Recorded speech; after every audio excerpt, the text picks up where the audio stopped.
Buenos dias! Bora para mais uma leitura e estudo do livro da Zíbia Gasparetto, Espinhos do Tempo?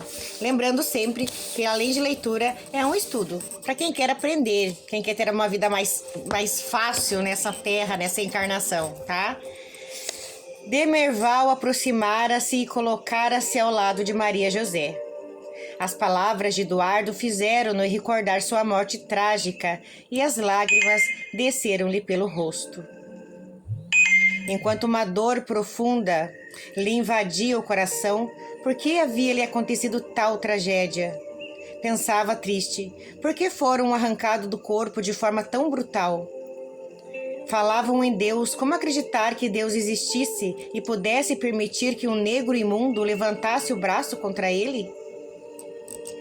Eduardo insistia. Embora estejamos tristes, acreditamos em Deus. Ele está na direção de tudo.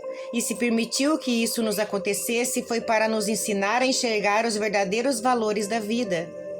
O sofrimento desperta nosso coração, arranca as barreiras da nossa indiferença.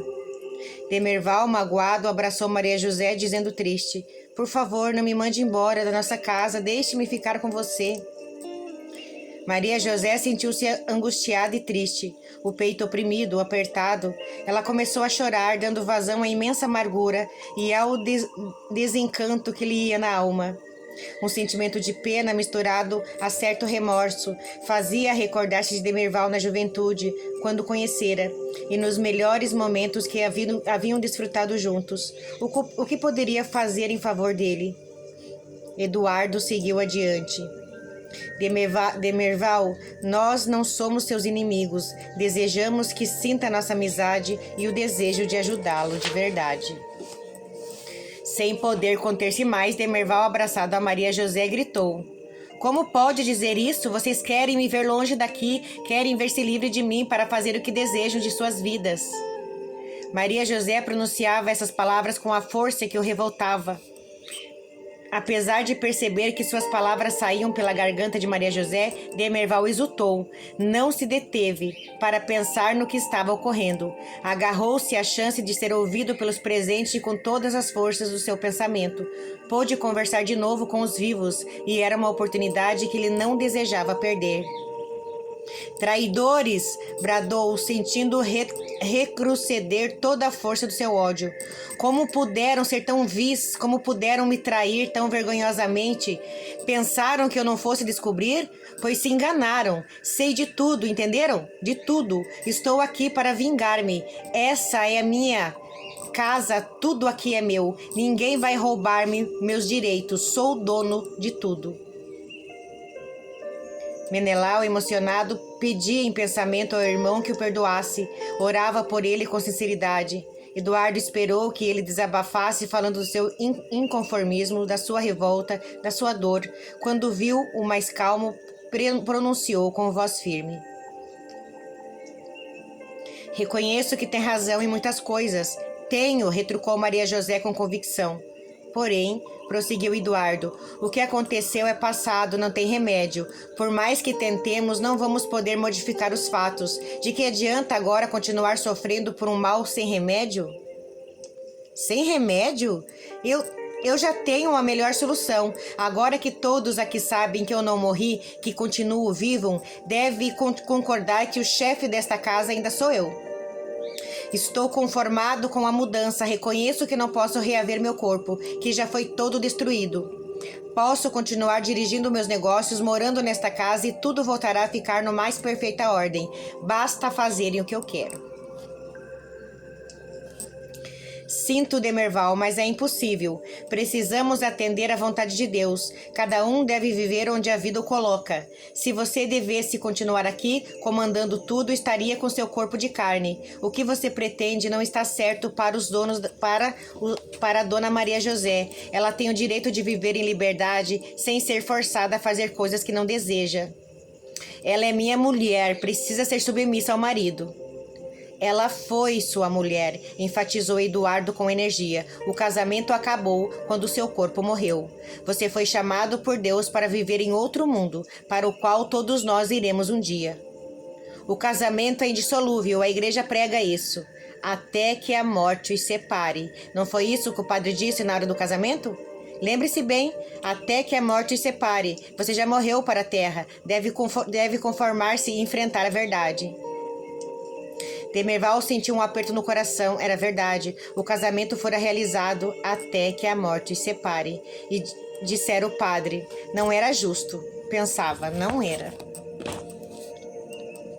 Por que tem essa frase no casamento? Até que a morte os separe.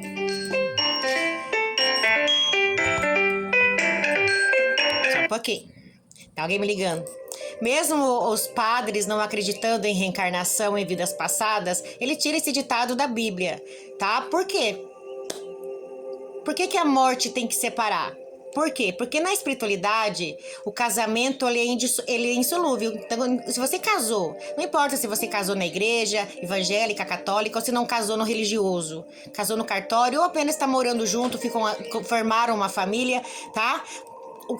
Você só é livre desta pessoa depois que um de vocês desencarnarem.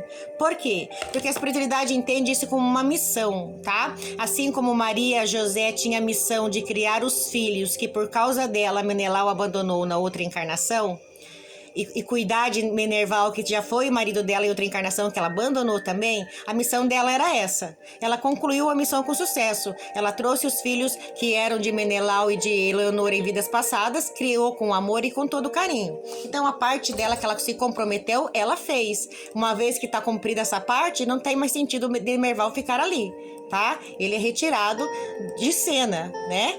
Mas o Menelau ainda não conseguiu cumprir o contrato que foi feito antes de reencarnar, de trazer Maria Antônia como sua esposa e educar ela, tá? Das futilidades, da vida mundana que todas as encarnações ela levou. Ele ainda não conseguiu esse intento, portanto, ainda ela continua encarnada, continua sendo sua esposa e ele tem que continuar tendo a missão e a responsabilidade de arcar com isso até o fim.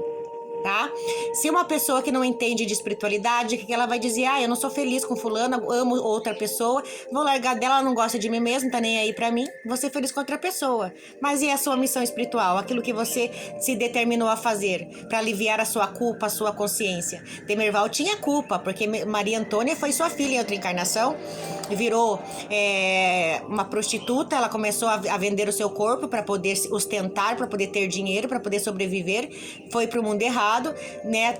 Tiraram a vida dela envenenada, ela sofreu bastante no umbral, ele se arrependeu, teve remorso, né? E se comprometeu a cuidar dela nessa encarnação. Se ele parar de cuidar dela para seguir a emoção do sentimento, ele vai deixar de estar cumprindo o trato que ele fez com ela, né? E esse karma vai cada vez mais aumentando. Por isso que é entendido que o relacionamento só acaba quando a morte separa os dois, porque aí a pessoa é livre para se relacionar com outra pessoa, tá?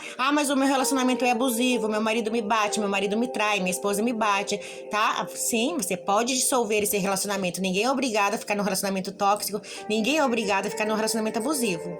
Mas você formar outra família, deixando aquela missão que você tinha que cumprir de lado, é outra história, é outra conversa, entendeu? Então, é importante pensar muito antes de se unir a alguém, tá? Para que depois não desista com facilidade por qualquer coisa ou principalmente porque se apaixonou por outra pessoa, tá? Você acaba cortando o seu destino, aquilo que você foi programado a fazer, e o destino daquela pessoa que você está se envolvendo agora, porque provavelmente tinha uma outra pessoa indicada para ela para ter um relacionamento amoroso, formar uma família, que não aconteceu porque você interviu na vida dela. Pensa nisso. Tenha um bom dia, fique com Deus. A live já vai começar.